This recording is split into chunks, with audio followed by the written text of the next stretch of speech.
Hi, everyone, and welcome back to what is now season 3 of the Vanishing Hour. I'll be completely honest with you guys, we really are just winging it over here with the seasons and whatnot. Is this the most sophisticated and organized podcast? Of course not, but I don't think that's ever really been the goal here. I really just enjoy researching cases and sharing thoughts and culminating all of that into a scuffed podcast for those of you who do listen. But speaking of season 3, I have a whole list of cases that I fully intend to cover for this season, and I'm excited for them. I also plan on covering some updates as well. I know the Madison Scott case we covered in season 1 has had a massive update, and I've been watching it and waiting for more info to be released, and when that happens, we will cover that as well. Let's see, what else is new? I don't know if any of you listened to the Unsolved Mysteries podcast, but it seemed to have abruptly ended for the time being. Definitely one of my favorites, if not my favorite podcast, so I was a little bummed. But there are some cases that were covered on there that I wanted to dig into more, so you may hear some of them on here, delved into a little bit more if that's something you're interested in as well. Also, just gonna go ahead and apologize in advance for the sound quality. There seems to be like weird like fan noises even though there's no fan. I have done noise suppression, I have done all the things I know how to do, and I can't seem to get rid of it, so we're just gonna let it fly. So hopefully in future episodes we will again figure out how to get rid of that, although it's not like the quality has ever been that great when I go back and listen to some of the episodes, so maybe y'all are just used to it by now. But regardless, I am sorry. It is a work in progress. But with that said, I want to get into our first episode for season 3. This is The Vanishing of Susan Morrissey. Now, I wanted to start by giving a sort of basic layout of the case, and then we will go over specifics. Susan Morrissey was actually known as Susan Morrissey Ledyard at the time of her death, but I've shortened it a little, A, because that's a lot to say repeatedly, but B, as we will come to find out later, if Susan were still with us today, she probably wouldn't be rolling with the Ledyard last name anymore anyway. On July 23rd, 2019, at 7:39 a.m., Susan's body was discovered floating in the Brandywine River in the area of the Northeast Boulevard, also known as Church Street Bridge, in Wilmington, Delaware. Susan was discovered by a construction worker who had happened to be looking over the ledge when he spotted her body tangled in some debris below the bridge. Initially, there was a lot of speculation on how exactly Susan ended up in the water. For several weeks and even months, many operated under the assumption that this had to have been some sort of tragic mishap. However, on November 14, 2019, officials investigating Susan's case released in a press conference that Susan's death was no accident or unfortunate culmination of events. Susan had been murdered. To this day, Susan's loved ones are left wondering how this could have happened to a woman who did nothing but give back to her community and spread acceptance. Personally, I think Susan's story is a tragic story of evil living in her own backyard and never knowing. Now, I will forewarn some of you, I think it's hard not to speculate with a case like this one once you hear the circumstances surrounding it. I'm not one for persecuting people without all of the facts of a case, but in this situation, I think enough has come to light, like factual information, to come to a conclusion of who was more than likely responsible for Susan's death. But of course, it's ultimately up to the investigators to find the pieces that either confirm that conclusion or prove otherwise. They haven't been able to do that yet, but I think they are close. So, knowing that, let's talk a little about who Susan was. Susan was born to parents Jack and Serena Morrissey on June 7th, I believe, from what I could find, 1969. Susan was one of 4 children, having 2 sisters, definitely one named Missy. One source said that The other sister was named Serena, and then another one said it was Meg. So I'm not entirely sure if they're one and the same or what the case is there, but mainly we will focus on statements made by Missy. And she also had one brother named John. Susan was described as just happiness manifested. Missy stated on the Unsolved Mysteries podcast episode covering Susan's case titled Body in the Brandywine, which I highly recommend listening to if you haven't already, that, quote, the best times in my life that I ever had, I had with Susan. Every one of them, because they were fun. They were a bit of an adventure, and we just laughed a lot. She was fun, she was funny, and I mean really funny, and smart from a very young age.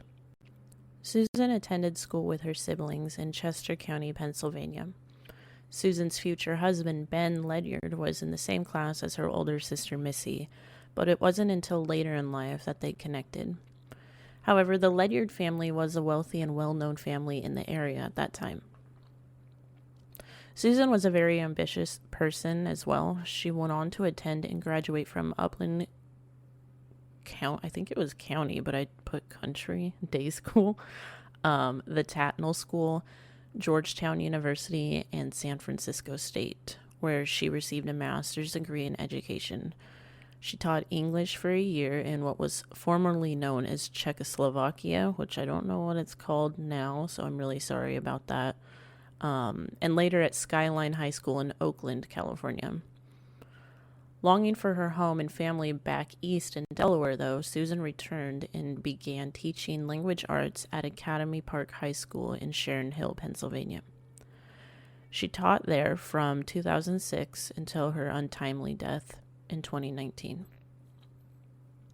Susan was very passionate about teaching and really enjoyed connecting with her students. Many went on to share their experiences as a student of hers and stated she was supportive, not just in their writing, but also as individuals. They knew that when they stepped into Susan's class, they stepped into a safe space that accepted them and genuinely, wanted to help push them all towards their goals. I've had too much coffee this morning. Anyway, when Susan wasn't teaching, she was enjoying her summer vacations at her family's beach house in Stone Harbor, New Jersey, where the Morrisseys all gathered to celebrate the 4th of July every year, and birthdays as well. This was Susan's safe place. By all accounts, she seemed to be a real beach bunny, judging from all the photos shared of her. She's seen beaming in her bathing suit, and she's absolutely gorgeous. So as I had mentioned, Susan had attended school on the West Coast and had made many friends and connections there, but after a bit of time, she had a desire to return to her roots. That brought her back to Wilmington, Delaware, which, by the way, is pretty much like living in a Thomas Kinkade painting. I've always heard that Delaware is beautiful, but after researching this case extensively, I legitimately want to live in Wilmington now. And it's kind of such a shame that a murder had to bring that to light for me, but it is what it is. So Susan moved back. If I mathed correctly, sometime in 2012, Susan was attending a memorial service for a friend in town at the Brandywine Brewing Company when she bumped into none other than Ben Ledyard. They sort of hit it off and found that they shared common interests in music, food, and, of course, the beach. Ben, according to his LinkedIn profile, was working as a private client advisor / managing director for Bank of America at the time. Ben had been married previously, but was now divorced and had 2 adult daughters. By 2016, Ben and Susan married and settled into their absolutely gorgeous corner house on Riverview Avenue in Wilmington. When I say this house was gorgeous, I mean gorgeous. It sits on the mouth of the Wawasset Park neighborhood, if anybody knows what that is.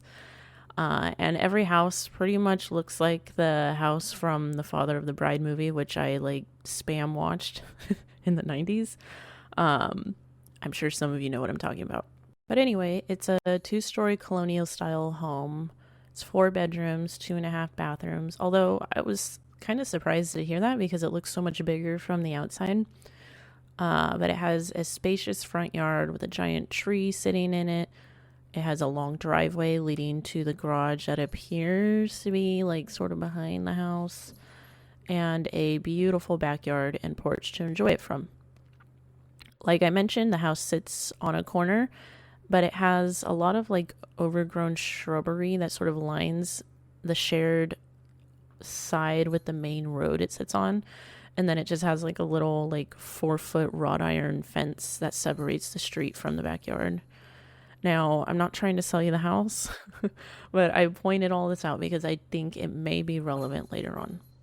Also, sorry for the little dingly bells in the background.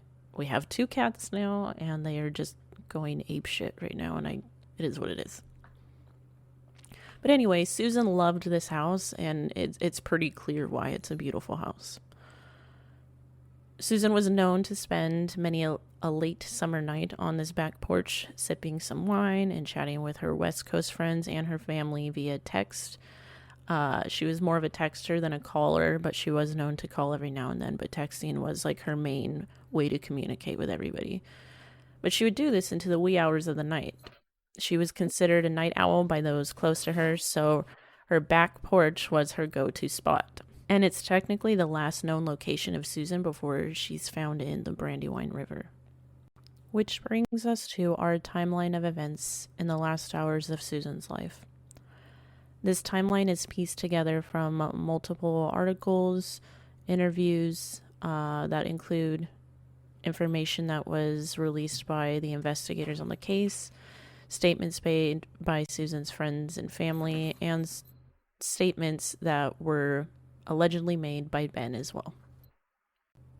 Monday, July 22nd, 2019. This is the day before Susan is found murdered. Susan has been home for several days after spending nearly a month at the summer house with family, celebrating several things, but mainly just summertime, her 50th birthday, and I'm assuming probably the 4th of July too, since it fits in with the time frame that she was there. She's sitting out on the back porch, like I mentioned, sipping wine and texting and calling with friends. At about 10:30 p.m., Ben alleges he was out with a friend at the movie theater and that they both had arrived home. The friend allegedly stays for about 15 minutes before departing the residence. At about 11 p.m., Ben alleges that he heads to bed at this time. He states that he leaves Susan on the back porch drinking her wine and texting. However, shortly after Susan's death, her older sister Missy states that Ben allegedly told her that he saw Susan take an Ambien around this time before going to bed. Susan was known to have a prescription for Ambien to aid with sleep and whatnot when she needed it. This is also important to remember. Now it is past midnight now, so it is Tuesday, July 23rd, 2019, at approximately 12:29 a.m. Missy states she has her last text message exchange with Susan. She states that all things were completely normal. Susan did not express being under any sort of stress, conflict, or other concerning behaviors or statements. It was pretty much a completely normal conversation that ended naturally. I also feel it's important to mention that around this time, according to the weather archives, it began to rain on and off continuously until early morning. The rain was a mild to slightly moderate rain, and it was a very humid rain, so the humidity was relatively higher. So definitely a summer rain, but I wanted to point this out too as potentially important later on. At approximately 2 a.m., Susan sends her last outgoing text to a friend on the West Coast. Nothing in this text mentions anything about any of the upcoming movements that Susan is assumed to have made in the upcoming hours. At 2:36 a.m. and 2:47 a.m., Susan's phone places 2 outgoing calls to the same West Coast friend that go unanswered. There's no mention of a voicemail being left, nor is there any follow-up text sent. At 3:02 a.m., a surveillance camera from outside the home, I'm assuming a neighbor's home because it doesn't say that it was from the Ledyard home, so it probably is a neighbor's home. It captures Susan's vehicle backing out of the driveway and leaving the residence. The car makes a left turn onto the main road there, known as Pennsylvania Avenue. The car is never picked up by this camera again returning to the residence, nor is it able to tell us who is driving or how many people are in the car. We simply know that it's Susan's car leaving. Now, it must be mentioned that at 3:05 a.m., a vehicle is spotted on a very grainy, very poor quality camera pulling up to 1 Walker's Mill Road, shutting its headlights off. You then, what we can only assume can see is the cabin light briefly turn on, as if someone's opened another door and then shuts it, and then there's nothingness. Now, being that the quality is so poor and it was so far away, the area is pretty much pitch black because it's mostly rural. There are no other details that can be made out according to the officers who captured the video. You can't tell if it's a man or a woman. You can't tell if it's multiple people or just a single person. And you can't tell what direction the person or persons who were in the vehicle head after exiting the car. Now, you must be wondering, why does this matter? What the hell is Walker's Mill Road? It's not Susan's home. It's not Ben's work or Susan's. This location seems like it has no correlation to any of this, right? Well, you are kind of right, but you're wrong. Walker's Mill Road is a very short cul-de-sac road that's home to pretty much just one business. It's called Ashford Capital Management. The business is housed in an old mill building, it looks like. It pretty much sits on the bank of the Brandywine, and it's closed off to the public by an automated gate. The car I mentioned has seemingly parked itself oddly in front of these gates, and I can only make the assumption that the surveillance footage that captured it was possibly from Ashford Capital Management, which would be sitting at like a lower level closer to the water, and most likely it was angled up towards the road and where the gate was and where possibly the car was parked as well. Walker's Mill Road is 1 mile northeast of Susan and Ben's home. It's a beautiful semi-remote area, and by that I just mean it's not really located near a lot of homes or businesses or establishments of any kind. There's not gas stations or grocery stores or like anything. It's got one road and a bridge that crosses over the Brandywine directly adjacent to it. Now again, why is this relevant? We will soon find out. At 5:53 a.m., the sun rises in Wilmington, Delaware. Again, I'm throwing that in just because I think it's relevant later on when we kind of discuss the details a little bit more. And that brings us to 7:39 a.m. A call comes in to 911 from a construction worker at the Northeast Bridge in downtown, roughly 2 miles from Susan's home and 3 miles from Walker's Mill Road. The construction worker has spotted someone floating in the river. Police arrive on scene and pull a woman out of the river. The woman is Susan, but it will be a little bit more time before they've identified her. At 8:54 a.m., another call is placed to authorities, but this call comes from Ashford Capital Management. Employees arrived to begin their workday and noticed an unfamiliar vehicle parked on their premises. After confirming that it didn't belong to anyone who was there, and technically shouldn't be there, they decided to call it in as a suspicious vehicle, and a trooper reports to the scene. After arriving and doing his due diligence, the trooper is able to run the plates of the car and gets a name and address.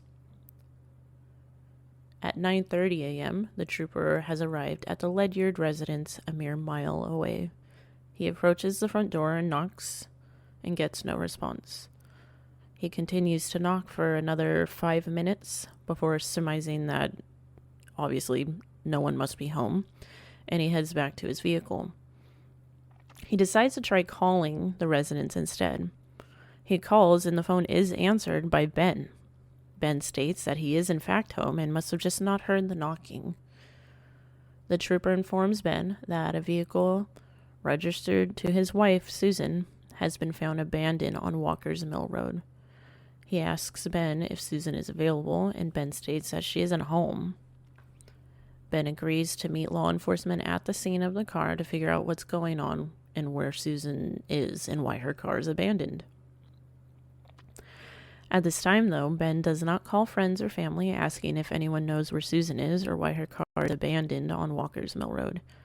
He instead proceeds to call a work friend, who in turn calls Ben's brother, and lastly, another friend is called. Ben does not file a missing persons report for Susan, nor does he make any attempts that we are aware of to locate Susan at this time. He nor the troopers he has been speaking with know of the body recovered from the water a few miles away. At approximately 10:50 a.m., Ben finally arrives at the scene of his wife's abandoned car on Walker's Mill Road. He is allegedly accompanied by all three men that were mentioned to be called after being notified about Susan's car. It is at this time that troopers at the scene have been made aware of the body found downriver, and efforts have been made to identify the body as that of Susan Morrissey. Troopers notify Ben at the scene of her car. I couldn't find any mention of his reaction to this news, and while it is alleged that Ben had friends with him at the scene, I was not able to locate any statements they have ever made, nor have any of them been identified by name. Little is known about the scene of Susan's abandoned car. There is no mention of forensics done at the scene, as far as fingerprints or blood found or any other DNA or forensic evidence. We do know that Susan's keys, phone, and purse were found in the car. I would imagine forensics isn't really done unless you believe that a crime has occurred, and up until that point, they hadn't connected the body in the river and the car, so they had no reason to believe a crime had initially occurred. Now, once they identified Susan and knew this was her car, I'm sure they did do forensics, and I'm hoping that they are just keeping that information private. Now, Missy states that Ben made some odd statements to her regarding the scene of the car the same day. She stated that Ben told her that they brought their best canine dog to the scene to sniff out any path Susan may have taken from her car, and that this dog sniffed a trail directly from the car immediately down to the river, thus further feeding the idea that Susan had a terrible accident of some sort.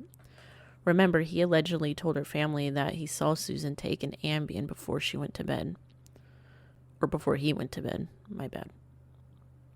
Susan's family had heard those incidents of people taking Ambien and having crazy bouts of sleepwalking or talking and even driving in some cases. However, police later confirmed that while they did have a scent dog at the scene, they were unable to track any scent anywhere due to the rain from the night before that I had mentioned. So it's kind of odd that he would make statements like that, knowing that it wasn't true, and that I'm sure her family would later find it not to be true. So it's just sort of weird, I guess.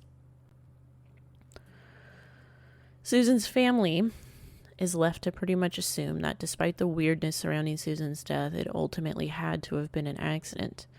They can't think of anyone who'd want Susan dead. Susan didn't live a dangerous lifestyle or dabble in any sort of potential dangers.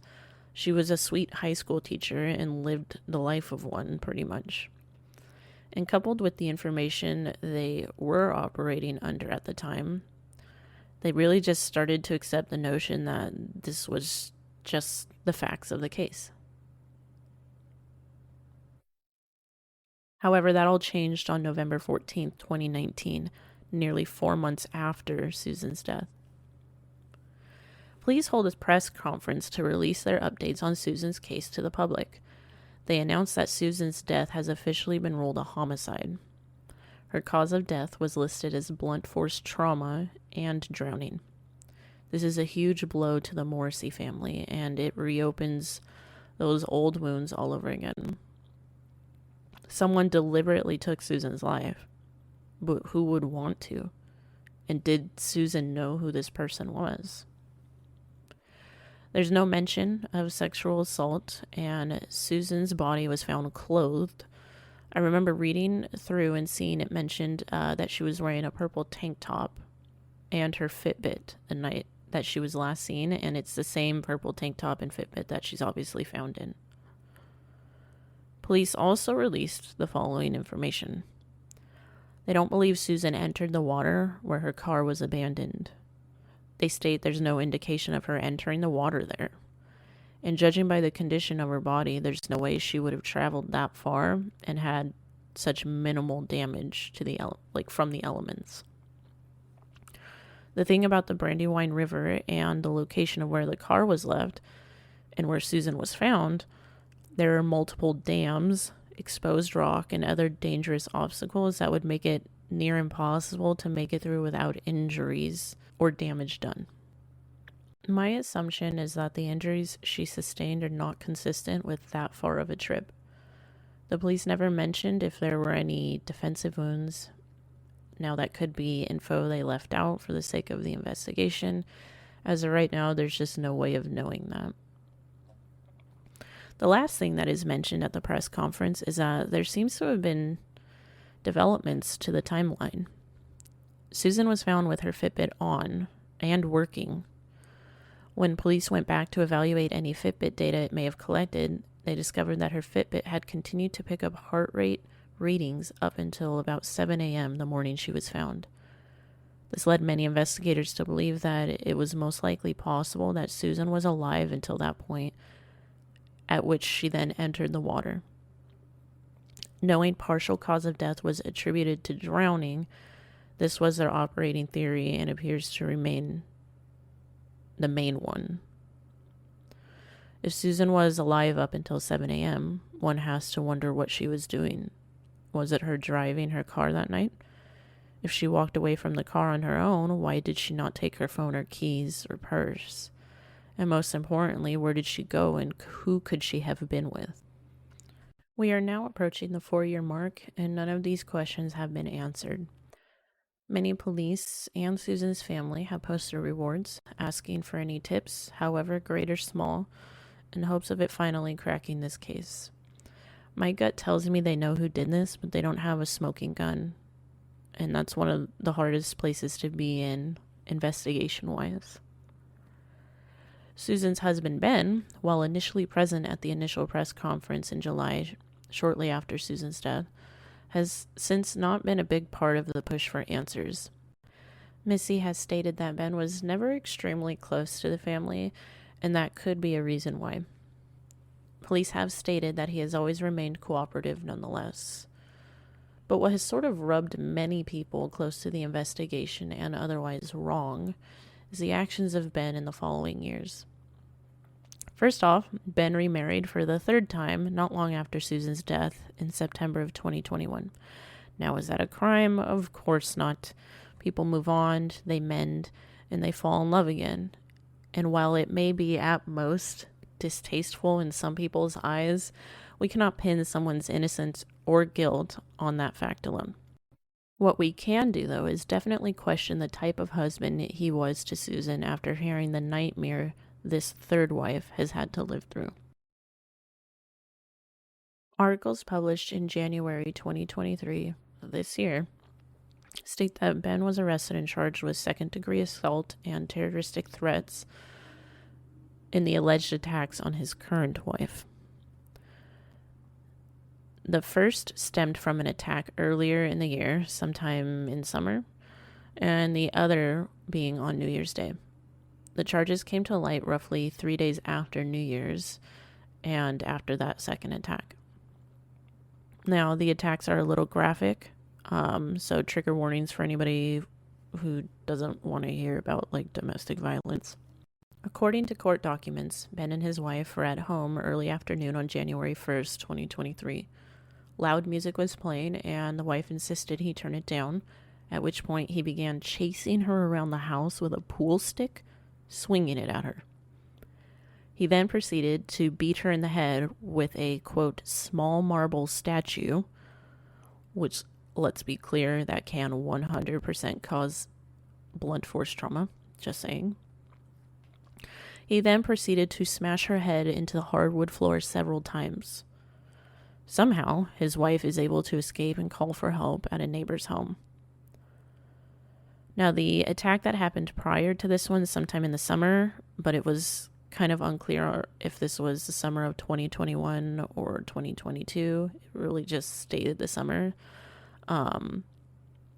Essentially, an argument ensued, and Ben proceeded to bite the tip of his wife's finger off with the alleged goal of, quote, permanently disfiguring her, as one source put it.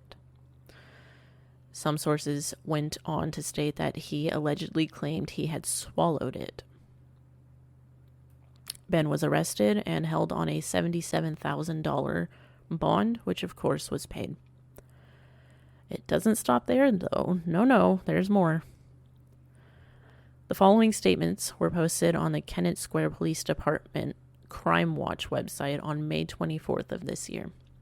It goes like this. On March 5th, 2023 at 11:17 a.m., officers were dispatched for a report of damage to an Airbnb in the 100 block of East State Street, Kennett Square Borough. The owner called and advised that they had received a text message from other tenants stating there were people yelling in the apartment, which sounded to be domestic, on March 3rd, 2023 at approximately 10:57 p.m. Upon entering the apartment, damages were observed to the kitchen cabinets. There was a hole in the wall, which appeared to be from someone punching it, and dried blood on the curtains, interior of a closet, and in the carpet. Once officers received all invoices for the damages caused by Benjamin Ledyard, age 56, of Wilmington, Delaware, charges of criminal mischief were filed. Now, the charges took almost 3 months because in property damage cases such as these, there can be extended periods of time before charges can be filed because they need a dollar amount. In many, if not all states, there is a dollar limit that separates a misdemeanor from a felony crime. There can be further statutes on the specifics, and once that info is established, charges then can be filed. Now, the identity of the other person there at the Airbnb, while it was being destroyed by Ben, has remained unknown, but it was stated that it was a woman, and she was identified as his current girlfriend at that time. Wilmington Police Department have stated that these new allegations and charges against Ben are not related to the investigation into Susan's murder, but let's be very clear here. The guy has committed violence against 2 of his 4 known partners, with another partner being murdered, and he was the last person to see them alive. Now, I wasn't able to find any mention of altercations between him and his first wife, and it doesn't appear that Susan ever confided in anyone about abuse in their marriage, but that doesn't mean that it couldn't have happened. He is the last person known to see Susan alive, and therefore it has to be considered a little more seriously now, more than ever. While Ben awaits trial for his domestic violence and criminal mischief charges, Susan's case remains open, waiting for its big break that will blow the whole case wide open and explain what the hell happened that night. I do urge anyone who may know or even think they know something to come forward. As always, you can remain anonymous. I'm going to put this disclaimer in here. Please call Detective Daniel Grossi of the Homicide Unit at 302-365-8441, or you can email him at daniel.grossi@delaware.gov if you want to share any information that you think may be important. So, now that we know what facts we can know about the case, I want to discuss some of the issues I encountered when researching this case and how they affect my theory on what may have happened to Susan. Let's start with the timeline. Now, I take issue with it generally speaking, but also there were some specific details of it as well. As we know, the last activity on Susan's phone was 2:47 a.m., We know her car leaves the driveway at 3:02 a.m. Her car arrives at Walker's Mill Road at 3:05 a.m. The sun rises at 5:53 a.m. her Fitbit stops reading at 7 a.m., and her body was discovered at 7:39 a.m. We know her cause of death was blunt force trauma and drowning. In an interview with Unsolved Mysteries, Detective Grossi stated the following, quote, "We know her car left the house at 3 a.m. We know the Fitbit stopped recording at 7 a.m. We know her body was first seen at 7:39 a.m. So we have a 4-hour period where we don't know where she was, what she was doing, or why she left the house." End quote. Now, this statement stood out to me for a couple of reasons. In regard to the timeline, I'm fairly confident it's based off of more than just Fitbit recordings, and they just haven't released that info. But for the sake of available information released, here's my issue if the timeline is based off of the Fitbit readings alone. Fitbits are notorious for inaccurate readings. You can search Fitbit forums, FAQs, and subreddits dating back as old as 2016, maybe even further, and as recent as this year. Reviews for various models over the years can also contain varying issues with regards to heart rate activity. Now, speaking as a longtime Fitbit owner myself, I think my first one was in 2017 and was a Fitbit Alta, and my most recent being the Inspire 2 that I just purchased this past April.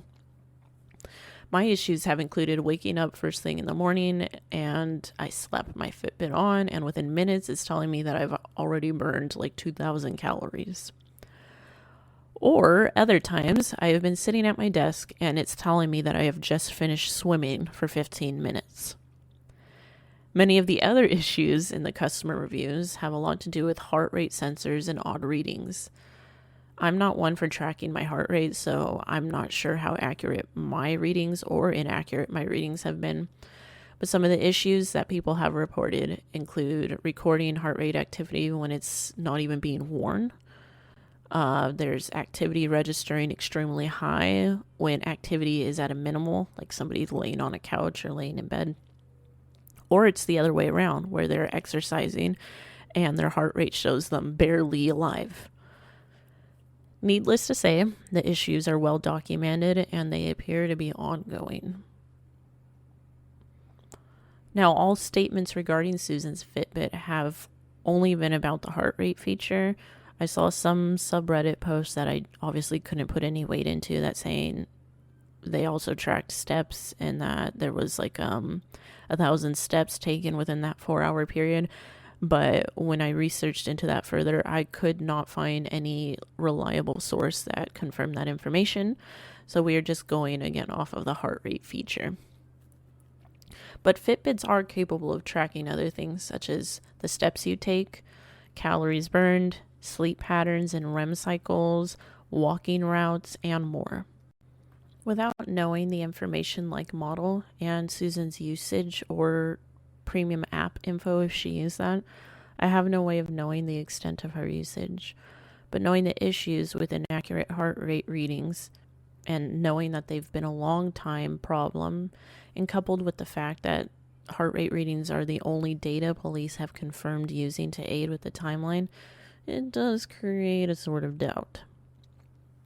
Now, moving on to other issues with the timeline. While I have my reservations about the Fitbit contributions, I have to operate under the assumption it's been verified by other data that corroborated it.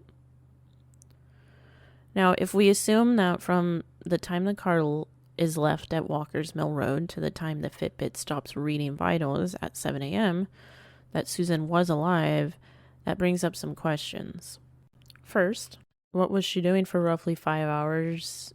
And secondly, if she was murdered at or around 7 a.m. and discovered a mere 39 minutes later, how was her murderer able to inflict blunt force trauma and throw her in the river in broad daylight? Because again, the sun rose at 5:53 a.m. and no one saw anything or heard anything.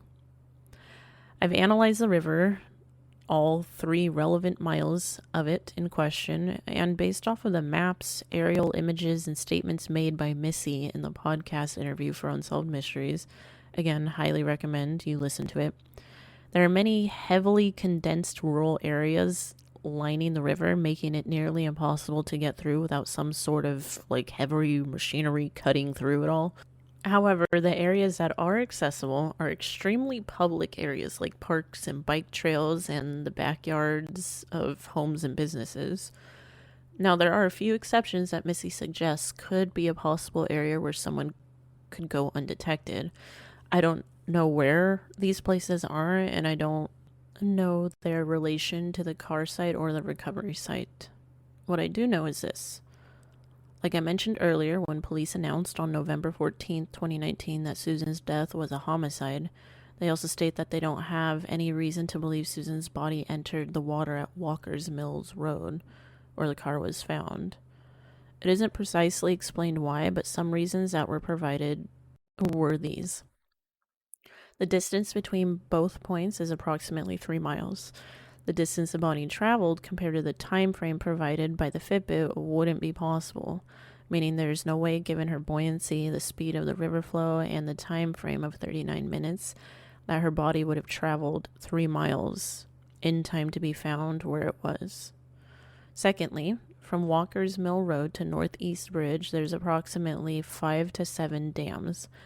I say approximately because there's one dam just yards from the Walker's Mill Road turnoff that could have been walked to, but it's technically behind the car's dumping location, so it might not have been considered in the distance when it was referenced. But because it could have been accessed from Walker's Mill and the distance was a matter of several hundred feet, I'd like to keep it considered as a possible obstacle. Also, the second dam to make it 7 would have been the closest dam to Northeast Bridge. However, according to Damned, Shad on the Brandywine article I found online, this dam was removed in 2019. However, it didn't give a month or date, so it's impossible for me to exclude it in the dam count within the possible travel zone. The third dam from Northeast Bridge, referred to as the Augustine Mill Dam, is a breached dam, so it's more of just like a really shallow patch of water with lots of exposed rock and rough terrain. All of these dams appear to be a smaller scale rock dam, considering this is like a river/creek. It's nothing like the giant dams you may be picturing, but if a body is floating in the river, it would be tumbling through or down these dams, getting scraped up, stabbed, and caught on a whole bunch of different things, all of which would affect its travel time as well. So based on the statements that police made, her injuries don't seem to be conducive with a body that has traveled along a river with at least 5 dams and shallow rocky waters. Rather than leaning on a Fitbit-based timeline, I can put weight into this idea. But this puts me in a bit of a mental dilemma, though, when trying to form a proper theory as to what I think happened. Susan either entered the water at or near where her car was abandoned, or she entered it somewhere much further ahead of it. I think we can safely rule out her being put any farther upstream than her car. A Fitbit recording heart rate from 3 a.m. to 7 a.m. being the reason we rule out her entering the water at or near her car isn't substantial enough for me to be comfortable with. However, if we pose the idea that Susan was hit in the head, knocking her unconscious, and she was then placed into the river, still alive, and eventually drowned further down the river, then maybe this is possible. People who are beaten in the head can pass out and wake up a couple minutes later, or they could possibly never wake up again, but they'll still be alive either way. It may be a stretch, but if Susan's killer hit her over the head severely enough to think that they had killed her and then tossed her in the water, maybe she floated facing upward for an extended period of time, unconscious but heart still beating, until she was tussled around, ended up face down at some point, and ultimately drowned. This is a reach, but no more so than creating a 4-hour time gap because a Fitbit may or may not have been recording accurate information. If police are assuming that she didn't go in the water near her car because of the lack of injuries to her body, it has me wondering if the coroner's findings back that notion up. Bodies exposed to longer periods of time in the water tend to suffer different stages of decomp than one that hasn't been in it very long. While we are on the topic of decomp, I also wonder if lividity and rigor mortis findings also helped support the idea that Susan wasn't in the water long. Rigor mortis, as many of you probably know, is the stiffness bodies develop after death.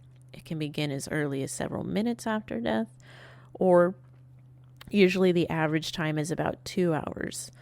But temperature, among other things, can either accelerate or decelerate the process. I considered this, so I decided to look up the temperature of the Brandywine River on July 23, 2019. And according to the United States Geological Survey website archives, the temperature of the Brandywine on July 23, 2019, from 3 a.m. on, ranged anywhere between 73 to 77 degrees Fahrenheit. That's pretty much lukewarm bath water, in my opinion. It's not hot, but it's certainly not freezing either. The temperature of the weather was pretty much the same that night as well, all meaning that rigor mortis would have set in on average at about 1 to 2 hours after her death. Now, if the police are assuming that she was only dead for 39 minutes, that leads me to believe that she probably had very minimal, if not none, rigor mortis when her body was found. Lividity, on the other hand, also known as liver mortis, may be harder to define in Susan's case. It's known as the pooling of blood in a body after circulation ends. So, for example, if a person died laying flat on their back and had been on their back for an extended period of time, gravity would then push all of that blood towards the lowest point of the body, or essentially all areas of the body that would have been touching the floor. So when that happens, you would see darker discoloration similar to bruising covering all these areas if the body laid in that position for an extended period of time. Now, when bodies are often moved multiple times after death, that can usually disturb lividity or obscure it.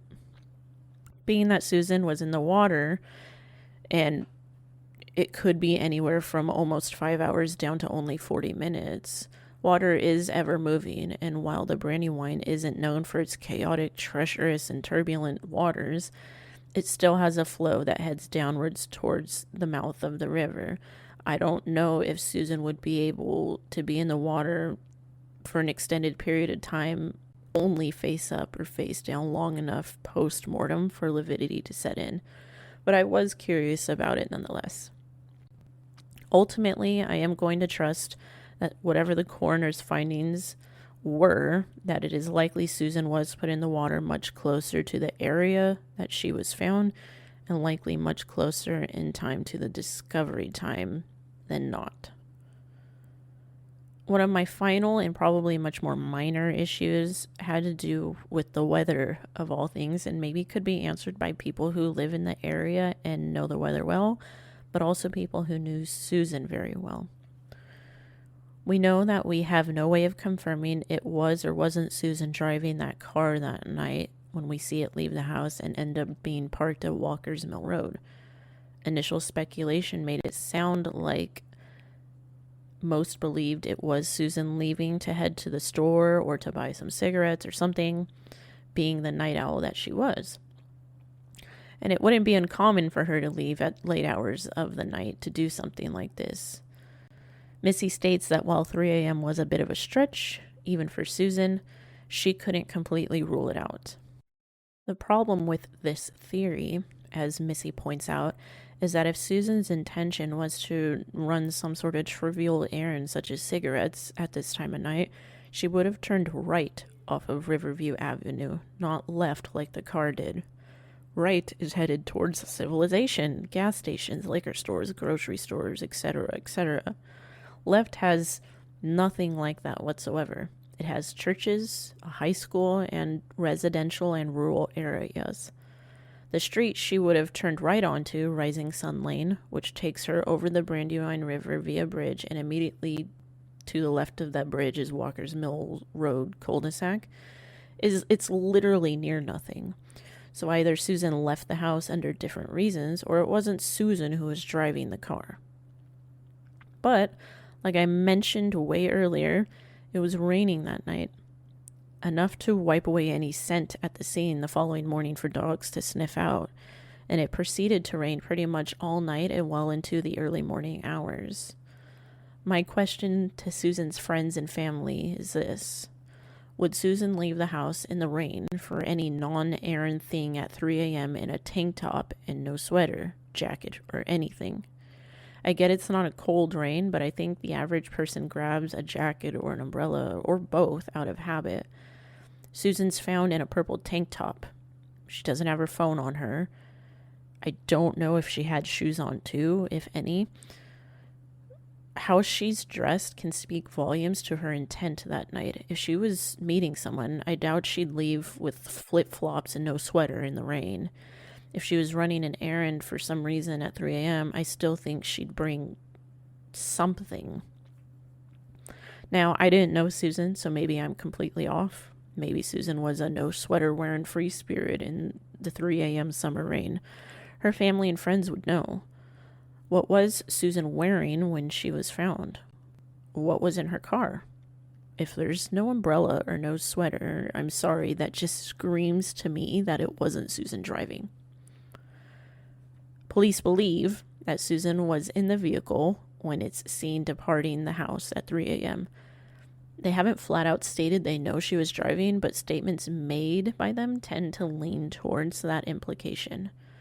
However, in the same source, they also go on to state that based off of the surveillance footage from sources along the route, quote unquote, and the time it left and the time it arrived at Walker's Mill Road, they believe the car went straight there and made no stops.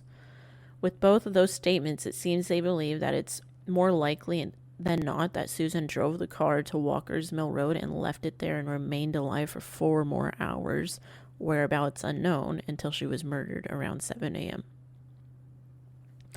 It's a weird theory that has a lot of trouble making logical sense to me, and it's led to trouble for me forming a cohesive theory myself. Personally, I think I know who. I'm just not entirely sure how. So let's kind of go over the facts that we do know again. For starters, we know that Susan was either murdered by someone she knew or obviously somebody she didn't know. There's really no other way.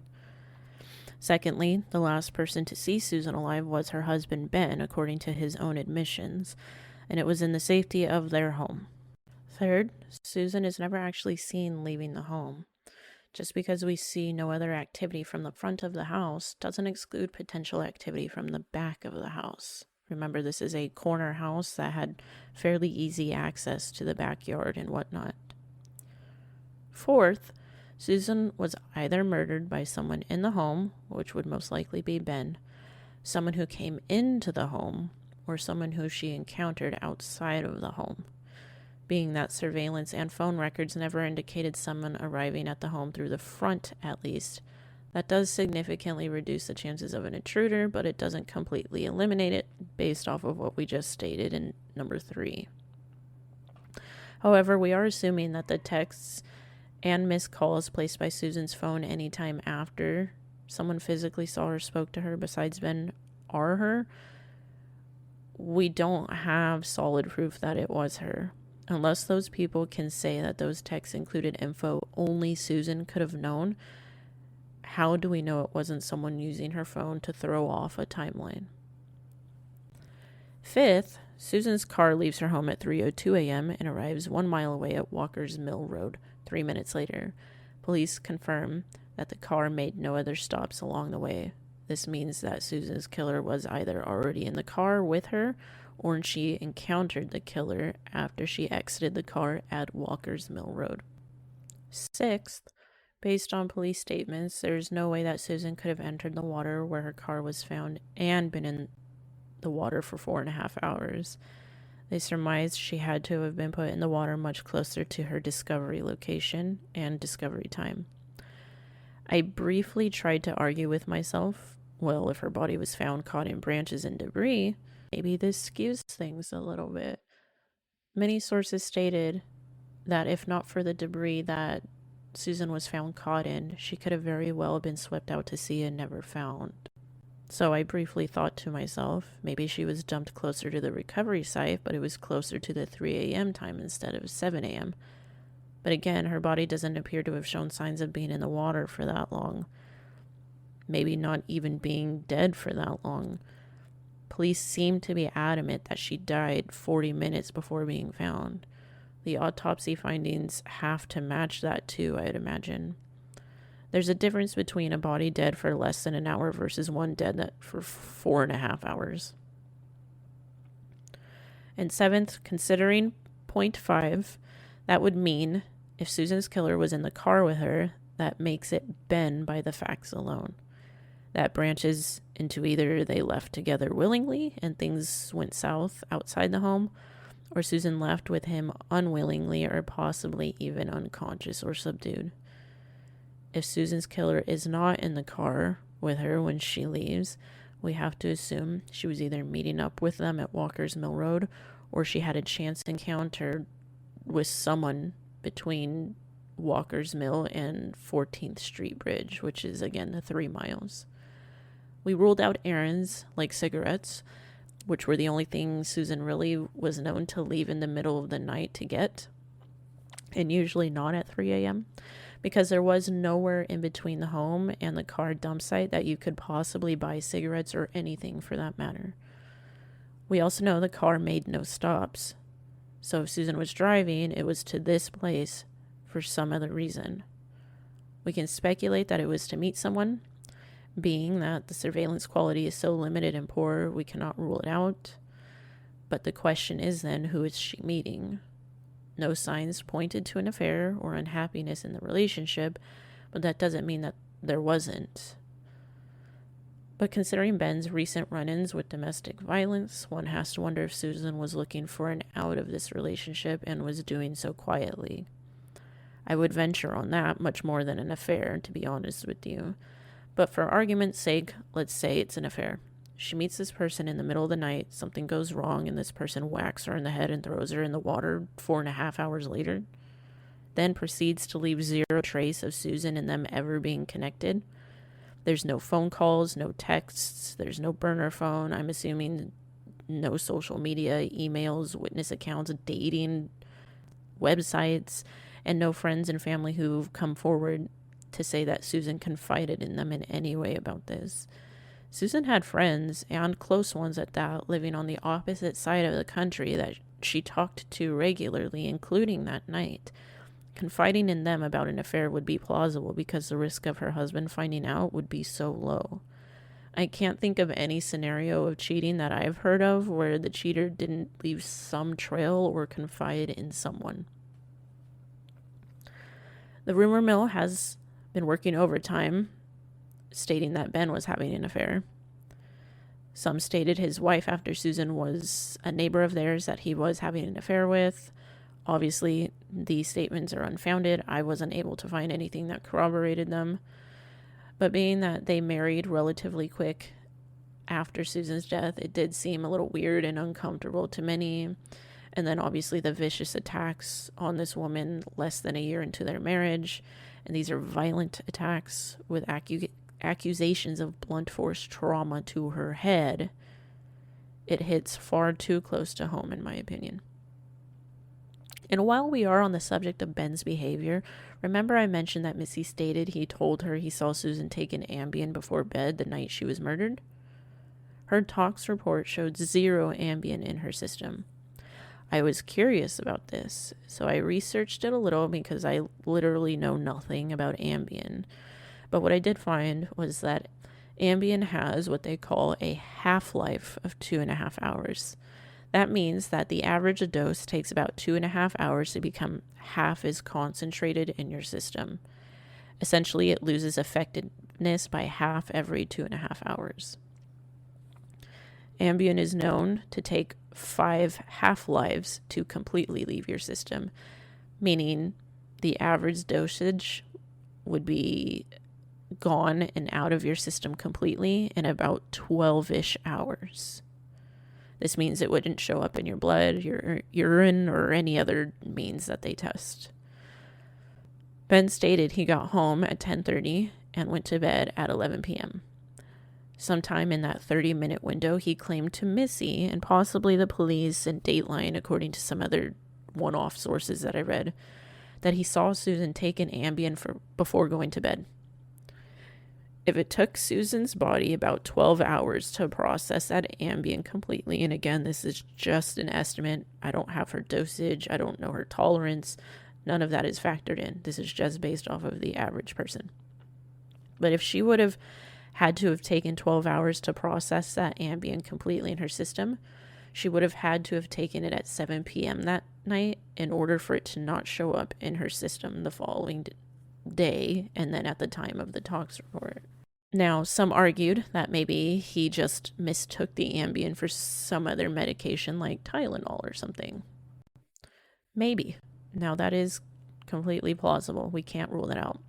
But being that she was drinking wine, I don't know if I fully believe Susan was mixing alcohol and medication like that. I didn't know her though, but that's just what my gut tells me. I do wonder if a tox screen was run for anything else. There was obviously no mention of it, and you do have to run the test for specific substances if you want to find results. It's not like a sort of auto-detect type of thing, catch-all. And lastly, 8, we know that the morning that Susan was discovered, she wasn't reported missing. Now, I can't completely blame Ben for that one. If her car was gone and she was gone and it's before 10 a.m. and it's technically been, less than 12 hours since he last saw her, it's possible you could think that maybe she had errands to run or had plans. So maybe you place a call or two to her and get no response, but you don't think too hard on it. But where I quickly divert from being on his side of things is when the trooper calls and notifies him that his wife's car is found abandoned. Suddenly, what seemed innocent at first should now be alarming. You woke up this morning and now you're thinking back and you realized your wife's side of the bed wasn't slept in. There's no note, her purse and phone are not there, and now you have a trooper telling you her car is abandoned, but she's not with it. You definitely start calling her now, right? You call her, her family, her friends, you text her, you make any and all attempts to contact her or find out where she is, because there has to be a logical reason for her car being somewhere it shouldn't be without her in it. The next thing you do is then obviously head to the scene to see for yourself or see how you can help locate your wife. Ben does none of this. He calls work friends, allegedly. He calls his family. And an hour and a half later, he shows up to the scene with these people that he called. Now, I even tested Shadow by asking him the most basic of questions. And I asked him, if you woke up tomorrow morning and I'm not here, nor is my car or a note, and I made no mention of plans I had, what are you doing? Now, there's only really one wrong answer to this question, and the answer is nothing. You do nothing. And that's what Ben did. You call your wife, you text, you call her parents, her sisters, or brothers, or coworkers, or friends. You contact someone, anyone. You don't do nothing when a trooper comes and knocks on your door and tells you your wife's car is abandoned and your wife's nowhere to be found. When you really think about the facts of this case, there is almost no denying that Ben did this, but the only real question is, how did he do this? The more I sit here and mull over this case, the more I start to get this knot in my stomach that he didn't do this alone. You can't be in two places at once. I would bet my money on the fact that police know who their guy is, or maybe multiple people. They just can't prove how he or she did it. And it's not about what you know, it's about what you can prove. Susan's car leaves the house, and it and nobody in it return that we know of, but that's only according to the surveillance we have of the front. Their house was a corner house with a very easy access to their backyard and back door, which happens to face the direction Susan's car left that night, and it's only a mile walk from where the car was dumped. The friend that went to the movies with Ben that night was said to have left 20 minutes after arriving. But was that their words? Was that Ben's words? They certainly weren't Susan's. Was this corroborated by the surveillance footage? Was the movie alibi ever checked out and confirmed? And was this friend also one of the friends that was immediately called instead of Susan's family when Ben found out Susan's car was abandoned and she was missing? I know there are more than likely answers to these questions that police have simply kept to themselves for the sake of the integrity of the case, but it leaves you really scratching your head. If Ben killed Susan, what was the motive? Was there a life insurance policy? If so, was he the beneficiary, and how much was it for? Was Ben having an affair? Did Ben secretly want out of, but feared a second divorce? We all know that Ben is clearly capable of anger and rage and violence. Was this something Susan was subjected to that night? He attacked his third wife over something as trivial as being asked to turn down the music. Could Susan have triggered Ben's rage that night?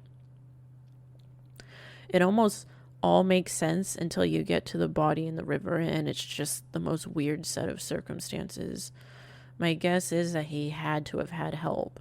Whoever killed Susan was just incredibly lucky to have picked a place to dump her car that had little to virtually no cameras, and the one camera that, defied the odds happens to be ancient.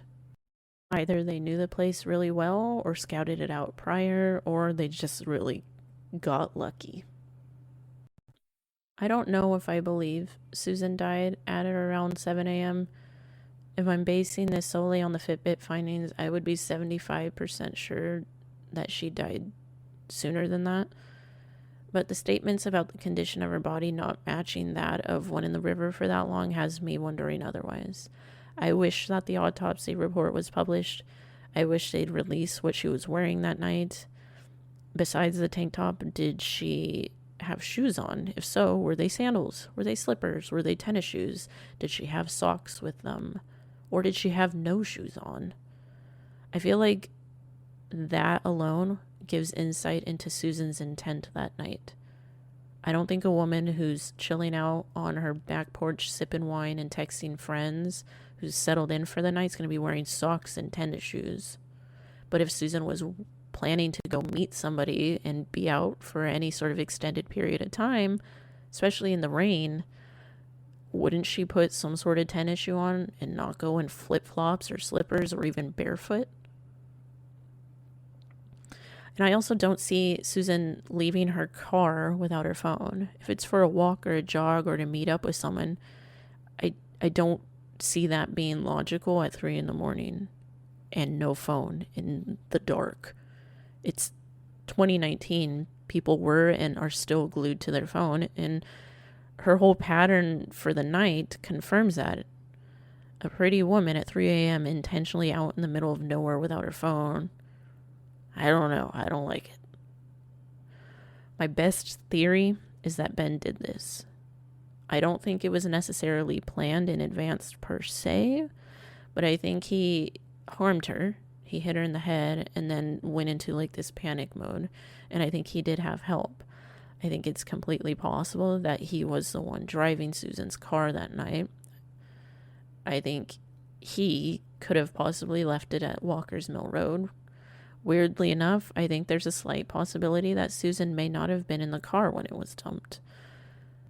A 3-minute window to dump a body in a river that police don't even believe was dumped there is the trouble here.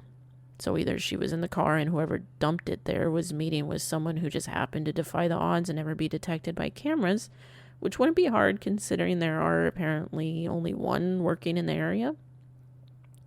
And Susan was switched to another vehicle maybe and dumped further down the river. I mean, there's just so many possible options because of all the gaps in this. Or, maybe Susan was never in the car at the dump site and something was missed from the minimal surveillance from the house. Both theories have flaws, but both could be plausible given the circumstances. We know Ben's car doesn't leave, but that doesn't mean he didn't. And we know he didn't return via the front, but that doesn't mean he couldn't have from the back. Just like help could have come from the back of the house, which had easy access to the road as well. Regardless of my convoluted theory, the truth is out there. Someone or someones may know. And now is a good time as any to come forward and to give some closure to this sweet human who was taken too soon from this earth. That is all I have for the vanishing of Susan Morrissey. I hope the truth comes to light soon for all of those involved. Until next time, guys, stay safe.